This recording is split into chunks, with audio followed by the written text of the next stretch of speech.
Hello! Welcome to Trakesan Vlog. Hi, nakakamiss pumunta sa bukid. Tignan naman, napakainit ngayon ng panahon. Pero matry nga kita. Isang beses. Oops! Yan.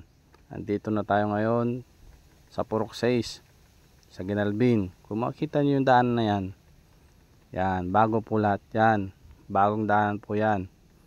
Yan. Maraming salamat po sa mga nag-donate ng kanilang daan, ng kanilang lupa para sa daanan.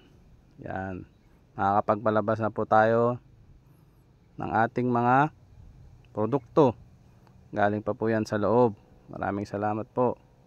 Kasi nakaraan po, ang daan po namin yan isang di pa lang. Kaya mahirap po kami maglabas ng aming mga produkto. Tsaka maraming salamat din po sa provincial government. Maraming salamat po. Yun. Pero bagong lahat, pasyal muna tayo sa Purok 6, Ginalbin, Lipay, Quirino. Yan. Ito po yung sa amin. Makikita nyo po. Yan. Lahat po kami ay nasa gilid ng daanan. Yan po kami nakatira. Yung barangay Purok 6 sa barangay Ginalbin. Ito po kami lahat sa daan nakatira. Sa paligid namin yan na yung mga bukid-bukid. Ayan po kanina yung pakanan po niyan. Yan papuntang bagong daan na pinagawa po. Maraming salamat po sa Quirino Province kasi karon po ng daanan dyan papunta po sa loob. Yan.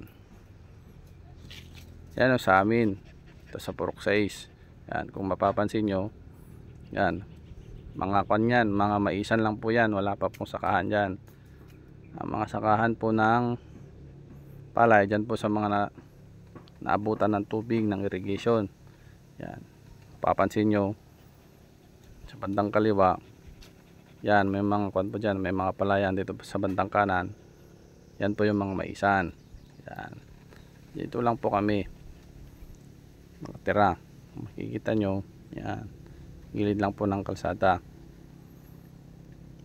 Ang kinabubuhay dito sa amin ay pagsasaka. Yan, makikita nyo, maisan, saka yung palayan. Saka hindi rin natin makakalimutan ng pangingisda. Yan, pangingisda, malala ko pa yan nung bata pa ako dyan. Marami kami yan kumukuha ng isda. Ngayong summer sana kumukuha kami ng mga kanyan, maliliit na isda gamit ang bobo kung tawagin dito sa amin. Yan, ganyan dito sa amin. Simple life living lang po kami dito sa Purok 6. At syempre masaya at nagtutulungan. Yan, ito po kami yan sa Purok 6, Barangay Ginalbin, Naglipay, Quirino. Yan. Kung gusto nyo pong bumisita dito sa amin, meron naman pong paliguan dyan, libre. Yan po sa ilog. Shout out sa mga barangay ko sa Ginalbin.